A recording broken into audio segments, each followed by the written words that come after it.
Prawns pickle తయారు చేస్తున్నాను. First prawns ఇట్లా వేయించి పెట్టుకోవాలి ఆయిల్‌లో.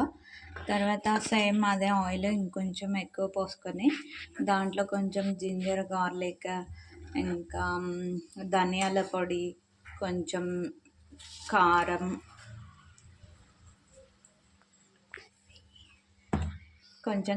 కొంచెం సాల్ట్ వేయాలి. వేసేసి అవన్నీ మిక్స్ చేసేసి ధనియాల పొడి వేస్తున్నాను, ఒక 2 టేబుల్ స్పూన్స్.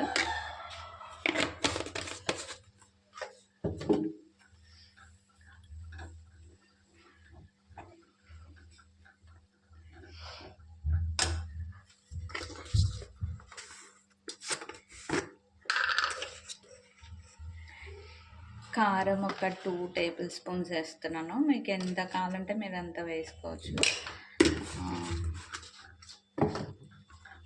బాగా మిక్స్ చేసుకోవాలి. లో ఫ్లేమ్లో ఉంచండి స్టవ్ అయితే. సాల్ట్ రుచికి సరిపడినంత, నేనైతే ఒక స్పూన్ వేసాను. నెక్స్ట్ ఈ వేయించుకున్న ప్రాన్స్ని దాంట్లో వేసేసి ప్రాన్స్ అన్నీ కలిపేసి ఇట్లా ప్రాన్స్ పిక్కలు అయిపోతుంది. ఇది ఒక 1 మంత్ వరకు ఉంటుంది. నేనైతే 1/2 కిలో తీసుకున్నాను. సో 1 మంత్ వరకు ఉంటుంది.